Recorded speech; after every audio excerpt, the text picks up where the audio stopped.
lectures all after an introduction. I have to remember that bottom for when I MC next. Anyway, that's payback for Christmas. Yeah. Give me a second.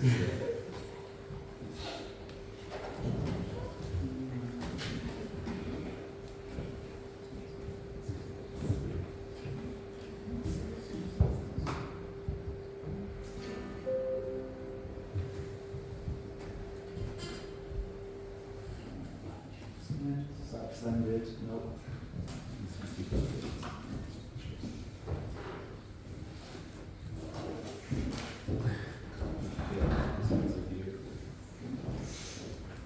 There we go. Super. Good morning, everyone. Lovely to see you here today. I hope you're all well.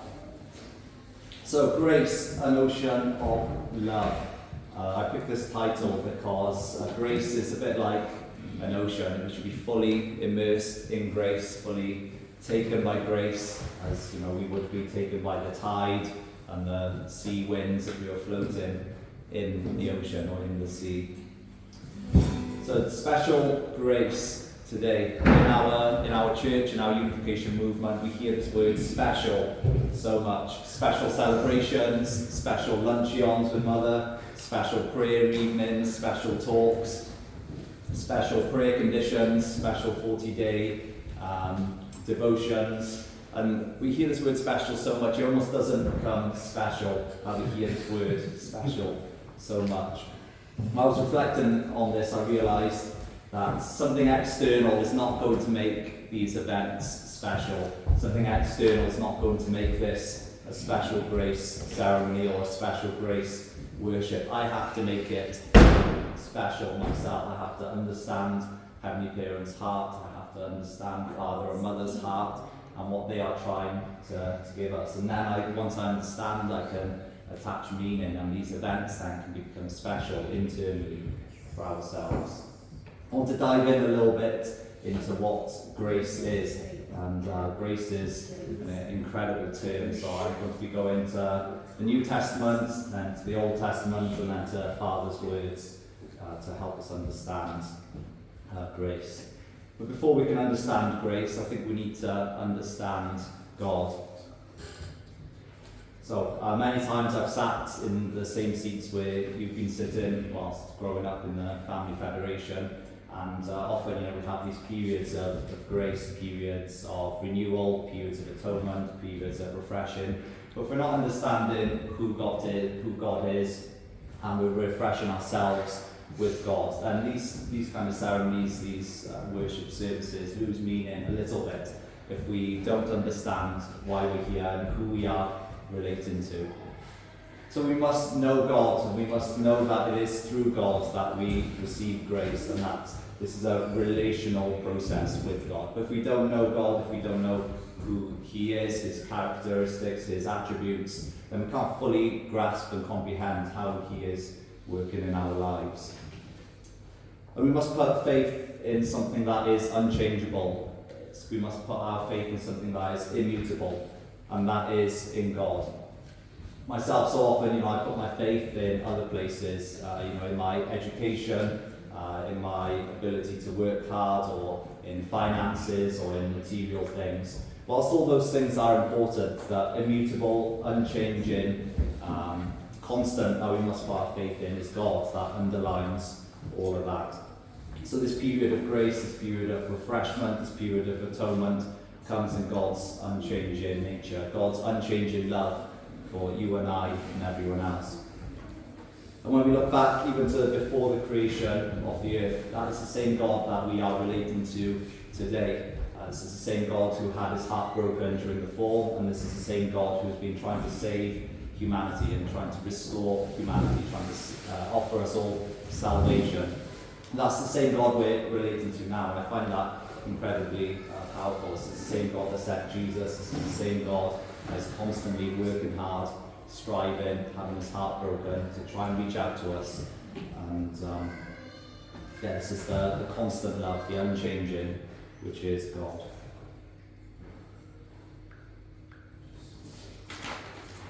So to look into the Old Testament, there's this word, it's chesed, or hesed, I struggle to pronounce it. And it appears a lot in the Old Testament, and you can't really translate it into English. I think there's about 15 to 20 translations. But one Christian scholar said, hesed is a completely undeserved kindness and generosity that is given to heaven, given from heaven to human beings. Now when Moses met God in the burning bush, he said, who are you? And he says, I am who I am. So God is this unchanging constant. God is this kindness and generosity. God is this stability. God is this love. God is this patience who is looking to relate with us. And this word hesed, it's not a static thing. It's not something that we experience once, but something that we should be changed by. We should be transformed by God's kindness, generosity, and God's love. So it's not a moment of grace, but a lifetime of grace, a lifetime of love. Psalm 23:6 says, surely goodness and hesed will follow me all the days of my life. So King David was lamenting here with his relationship with God, that he was so touched, so transformed by God's forgiveness and God's love and God's grace that he could not let that go. That would stay with him for all of his life. So we know that God is a God of relation. God was looking for his object partner to love, which was us. This was the purpose of creation. So, can anyone guess my favourite colour? Yeah? Green. Love it. I got my green polo on. I got my green gilet.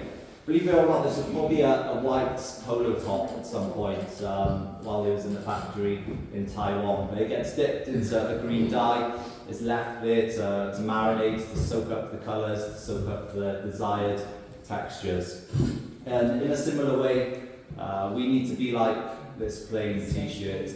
With the material, it gets dipped in to the dye, dipped into the materials, and it infuses, it marinates, it colours to the point where when the new t-shirt comes out, it's no longer a white t-shirt and green dye. It's now something new. It's a green t-shirt that someone can wear. And I see grace, I see God's love as something similar. It's not just this one-off moment, but it's us marinating with God. It is us relating with God for a lifetime, not just a single moment. So I see opportunities like today as a chance to refresh, to remind myself that this is a lifetime with God, not just a single moment. Me and Pam had our anniversary recently, 12 years together since we went to Korea to receive the blessing from Mother Moon. And on reflecting on these 12 years, somehow I thought that the blessing was the end goal. Marriage was the end goal that you work to. You keep chaste, and you take steps then to receiving your spouse. But I realised that this is a long-term, lifetime, eternal commitment. That the blessing's not an end point, is an important milestone, but the growth continues afterwards, and we continue learning and inviting God in. So grace is very much similar. This is a continual process with God, a continual relational process. Wanted to dive into 3 aspects of grace, and I think this is a very human, limited view on grace. As we know, God is infinite, God is eternal, God is vast. So I don't think I can do God's grace and God's love justice, but I just wanted to highlight 3 aspects of grace. So I don't know about you, but I certainly used to come to worship services when one was pastor, feeling awfully guilty when we had holy wine ceremonies or periods of grace. Cause I thought, oh no, I'm such a wretched, awful person. I need this grace. I need this saving. But actually, if we see God as a parent, we know that when God sees us, He doesn't see this monstrous person that we might feel, but he feels love towards us, compassion. He wants to prop us up. We're retraining Eris again. We're trying to potty train her, and she might signal to us she needs to go to the toilet, the potty. We take off her nappy, put her on, put on some potty songs, read her a book. And when she does a pee or a poo, we really celebrate that as if that was her own achievement, right?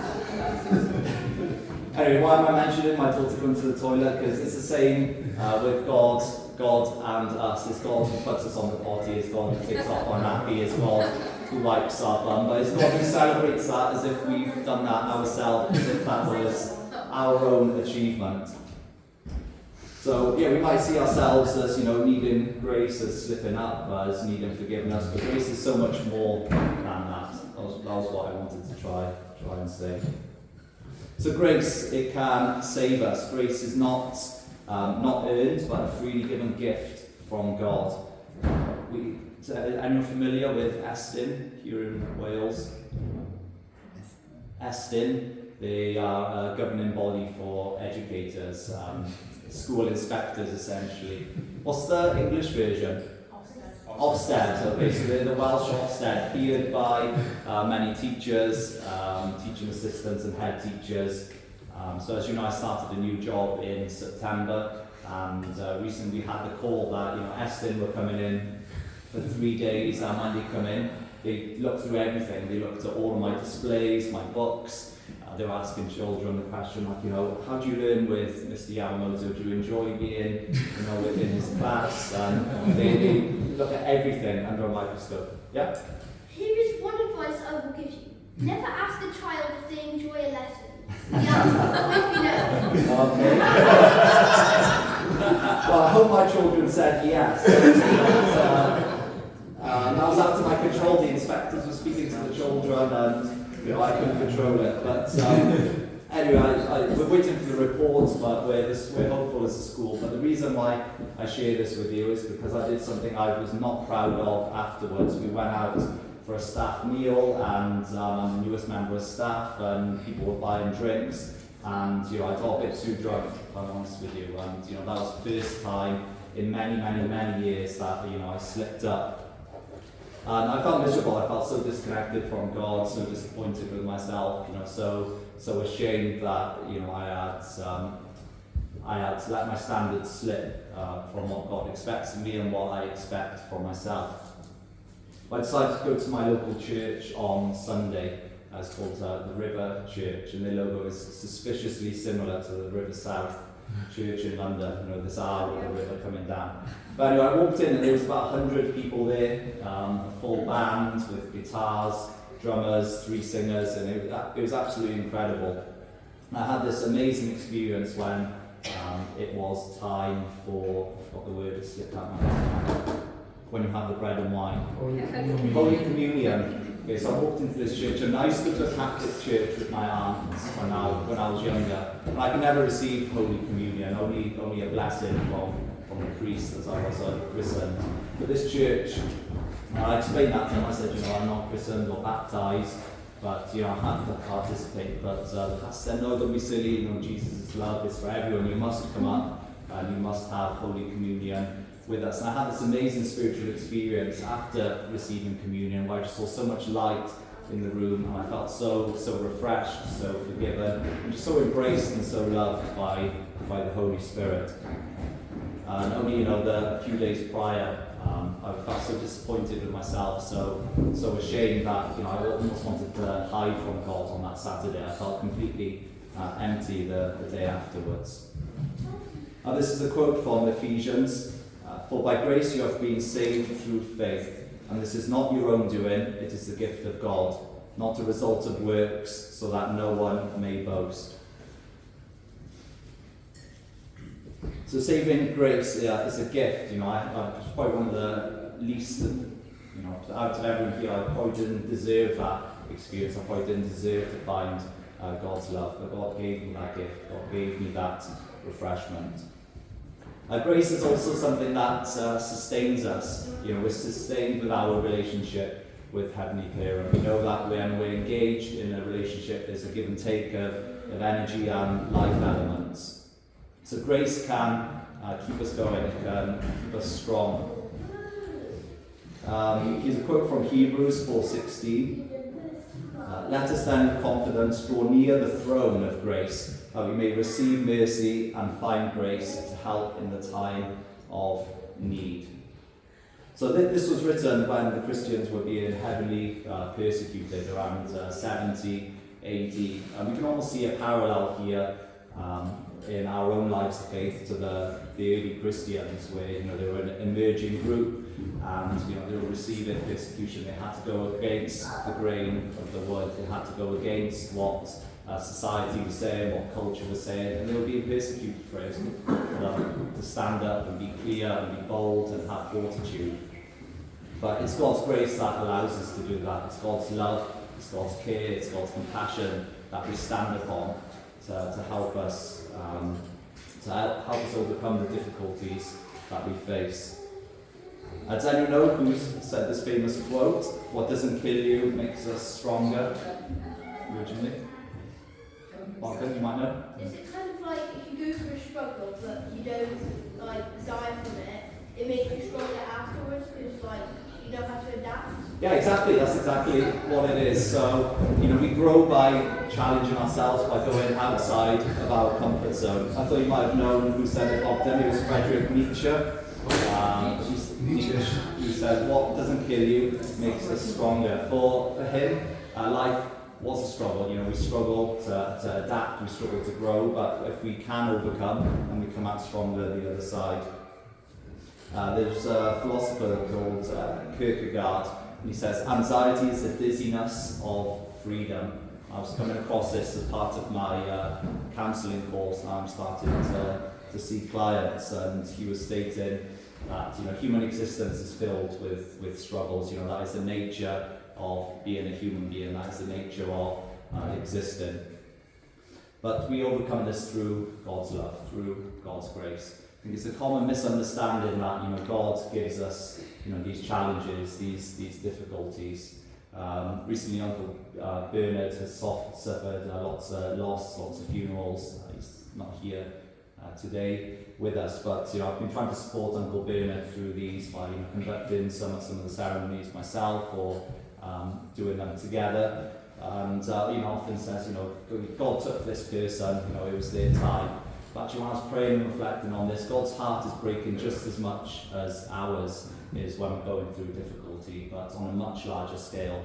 God feels what we're feeling, and it's through God's love, through God's relationship, that we can overcome and move forward.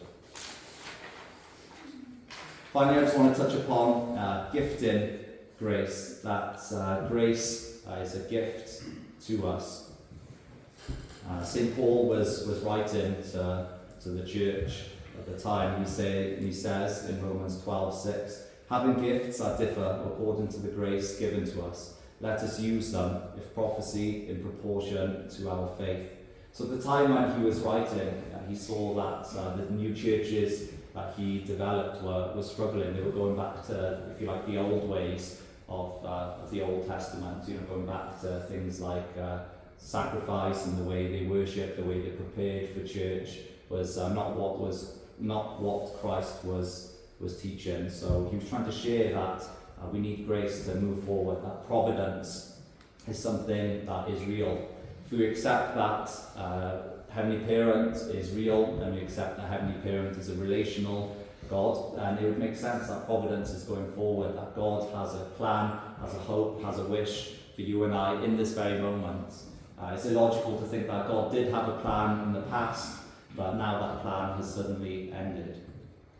So St. Paul is encouraging us to find God's grace, to grab it with two hands, and for us to progress, to move forward with God in our lives. This is one of the reasons why I follow Reverend Moon, and I love Reverend Moon's teachings very, very much, because he says, yes, God's grace is real, all these things are true, God is loving you, God is holding your hand, God is prompting you forward, God does want the best for you and your family. But Father then says, the grace you receive from heaven is not only for your sake, it is the grace for the sake of society, people, the world, and the will of heaven. So Father's saying, yes, receive all the grace in the world, grab God's love with two hands, but actually once you've done that, what are you going to do about it. Now you have received these amazing gifts.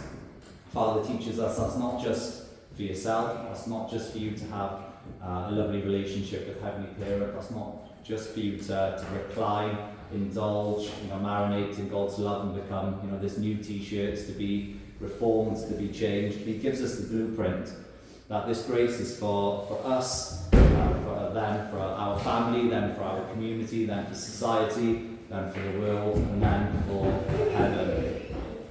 So Father gives us a very clear blueprint for the purpose of grace and the direction in which we should be growing, to grow ourselves, to grow our families, grow our community, grow our nation, and to grow our world. And this is the desire of our Heavenly Parent, and this is why God is continually reaching out to us and knocking on the doors of our heart. Yeah? So, He gives you the ingredients for the cake, but you have to bake it yourself? Exactly. And Father is saying, I love that. I think Ian Bogdan will be out of a job in a few years. But Father is saying, don't just bake a cake, share it. Give the recipe out to others. Yeah? Add ice into it, add chocolate, add strawberries, and give it to your neighbour, give it to the less fortunate. Actually, it's amazing how God can reach out to us, whether through music or whether through stories.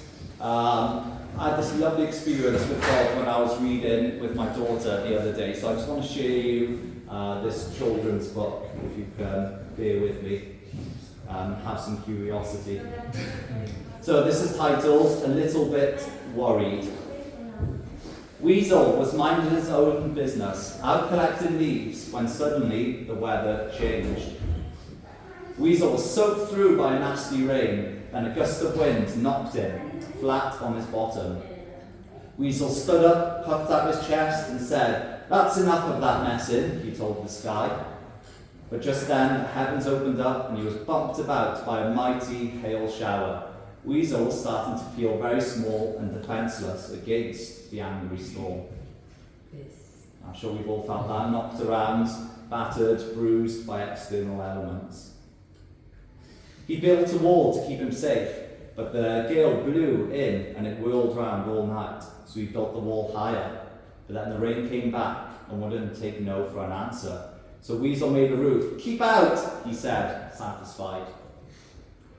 I'm a bit like Weasel sometimes, I just want to shut myself away, build a wall, hide away, build a roof, and be somewhere where I can feel safe and invulnerable, if you like.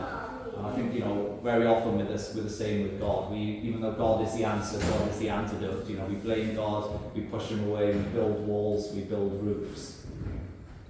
Weasel settled down in his new place. He thought of the storm raging outside, and it made him shiver. Time passed, and Weasel got used to being by himself. But one day he turned around and was alarmed to find a mole sitting on his couch. "What is this place?" asked Mole. "It's a fortress," said Weasel nervously. "Oh, marvellous," nodded Mole. "I love a good fortress. You guard this side, and I'll guard that one." "No," said Weasel. "It's not for playing in, it's a home." I feel the same way sometimes when I've put up my walls and I just want to push people away. I don't want to let people in. "Marvellous," yawned Mole, getting comfortable. "Pop the kettle on." "No," fretted Weasel. "It's not a place for visitors, it's a place to hide." "Marvellous," said Mole. "You count to 10 and I'll hide. No peeking." "No," insisted Weasel. "It's not for games, it's for keeping me safe." "Who's after you?" asked Mole. "Is it Fox? He's a wily one. I'll help scare him off. Look at my scary face." "No," groaned Weasel. "I'm hiding from the storm and there isn't room for both of us." "Well, where's the fun in that?" replied Mole. "It's not meant to be fun," said Weasel. "Just safe." "Well, what's wrong with a good storm anyway?" added Mole, placing a hand on Weasel's shoulder. Weasel told Mole about the wind and the rain and the damp and the chill, the snow and the ice and all the things that frightened him most. "The storm is scary," sighed Weasel, "and much, much bigger than me." "I see," said Mole gently. "The storms can be such fun too." Whenever it snows, I love to scoop it up and make a snowman. And the wind, questioned Weasel, that knocks you off your feet. Oh, I love it when that happens, beamed Mole. The wind lifts my fur and it feels all ticklish. And with a giggle, he twirled and fell over laughing. Ah ha ha! But the cold, rain, Mole, continued Weasel. What do you do when you get caught in that? Why, I splash about in the biggest puddles I can find, replied Mole. Then I sit in an armchair by the fire and dry off with a cup of hot soup. Soup always tastes extra wonderful when you've been out in the rain. Mole had such a different way of seeing things. But Mole, said Weasel, what do you do when you feel afraid to face something? I face it with a friend, smiled Mole, and with that he held out his hand. Weasel took Mole's hand and together they walked out into the warm, sunny day. So the reason I share this story with you is because we're like Weasel at times, building walls, building barriers, wanting to stay within our comfort zone. The Mole who breaks in, pops out of nowhere, smashes through your barriers, is like the Messiah who has a different view of the world, who has a different view of the things that are happening around us and in fact to us. And it is the Mole, it is the Messiah who brings the joy, who brings that new perspective, who brings a new way of seeing things, and ultimately holds out his hand and invites you to embrace and to go out into this new world. So thank you very much. This next week, let's hold God's hand and walk out into that sunny day. Thank you.